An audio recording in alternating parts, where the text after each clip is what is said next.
алкандардын башкача айтканда четтүү көмүрсуутектердин касиеттери. Биринчи химиялык физикалык касиетин карап көрөлү. Могу жерде таблицадан карасак, метан, этан, пропан, бутан бул ушул 4 мүчөсү бутанга чейин булар газ абалында болот. Жаратылыш газынын составында кезигет. Ал эми С5тен баштап пентан, гексан, деканга чейин булар суюк абалда. Булар нефти де кезигет. Мынакей нефти. Бул нефти. Нефтини биз билебиз, өңү кара түстүү коймолжун суюктук. Ал эми С11ден үйдө катуу заттар. С11ден баштап катуу заттар. Булар таза абалында түссүз газ абалындагылар, жытсыз газ. Биз булардын колдонулушун билебиз. Метан, этан, пропан үй тиричилигинде, жылытыш үчүн, тамак бышырууда колдонулат. Ал эми бутан болсо зажигалкаларда колдонулат. Ал эми бул пентандан деканга чейин нефтинин составында кезиккендиктен, демек бензиндин составында дагы, керосин, солярка ушулордун составында кезигет. Ал эми катуу заттар болсо таш көмүрдүн составында жана башка, нефтиде дагы кезигет. Булар физикалык касиеттери. Сууда эрибейт булар. Эми химиялык касиетин карап көрсөк, химиялык касиеттери эң биринчи биз эмне үчүн буларды отун катары же тамак бышырыш үчүн колдонобуз? Себеп дегенде булар күйөт, бардыгы тең эң жакшы күйөт органикалык заттар. Демек күйүү реакцияларына жөндөмдүү. Демек биз метан эң көп колдонулган, же пропанды алалы, себеби бизде үйдө бар пропан газы С3H8. Күйүү реакциясына дайыма кычкылтекти кошобуз, O2. Органикалык зат күйгөндө дайыма оксидтер пайда болот. Демек могу жерде С менен H-тын оксиди, көмүр SO2 бул көмүр кычкыл газы, жана суунун буулары пайда болот, H2O. Демек органикалык заттар күйгөндө көмүр кычкыл газы жана суу пайда болот. Тең дейбиз. Биринчи Сны санайлы. Реакцияга чейин С3, реакциядан 1. Демек буяка 3 деген коэффициентти коебуз. H реакцияга чейин 8, реакциядан 2. Демек 4'тü койсок, демек 8 болот. О'ну санайбыз. О реакцияга чейин 2 атом. Реакциядан 3'тü 2'ге көйтөбүз 6. Бу жерде 4, 6'га 4 кошсок 10. Демек буякта 10 болуш үчүн 2'ни 5'ке көйтөбүз. Кычкылтектин астына 5 деген коэффициентти коебуз. Демек бул биринчи реакциясы, күйүү реакциясы. Бул реакция жылуулукту жогору күчтүү бөлүп чыгаргандыктан, клёспул жылуулук бул отун катары колдонулат жана дизелдик күйүүчү автомобилдерде дагы колдонулат. Экинчи бир химиялык касиети,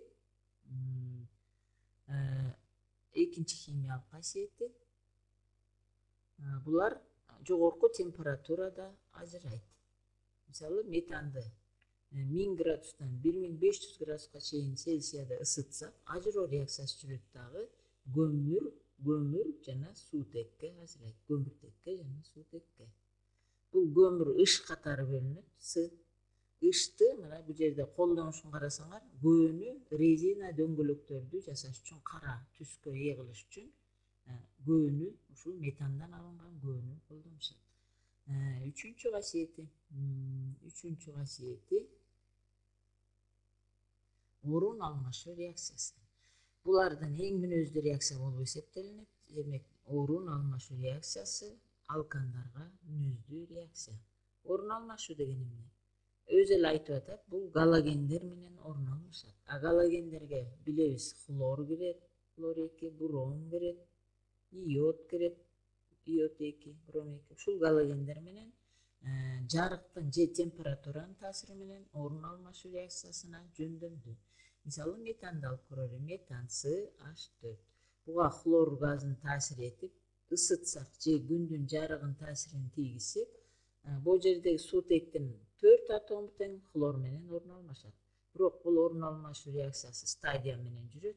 Биринчи бир эле хлор орун алмашат. Экинчи стадиясында CH3 хлорго дагы хлор кошобуз.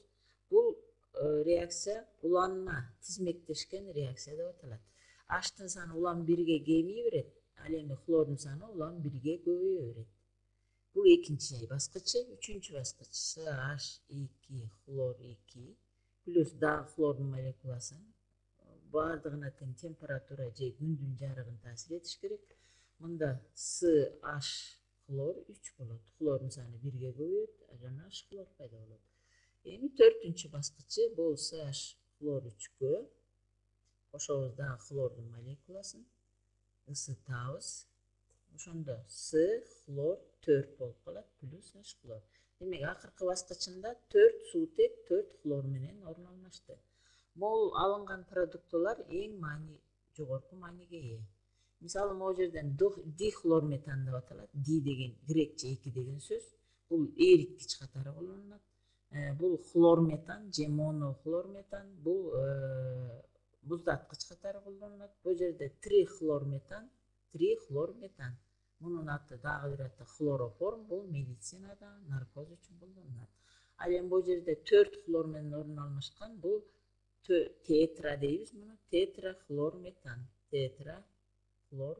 Бул оор суюктук болгондуктан бул өчүрүүчү иштерде колдонулат.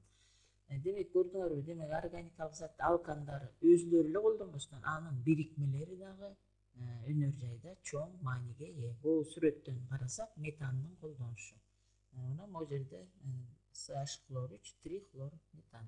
Дары-дармектерди медицинада жасатыш үчүн колдонулат жана башка. Демек бул алкандардын химиялык касиети, негизги мааниге ээ. Дагы бир касиети бар. Ал 4-үнчү касиети дагы нитро бирикмелерди пайда кылат. Мисалы жалпы кыскача эле этанды алалы, С2H6. Буга азот кислотасын кошсок, HNO3 жана ысытыш керек. Катализатор H2SO4 күкүрт кислотасы колдонулат. Ошондо 1H суутектин 1 атому азот кислотасындагы NO2 тобу менен орун алмашат, суу пайда болот. Бул нитроэтан. Булар жарылгыч заттарды алууда чоң мааниге ээ.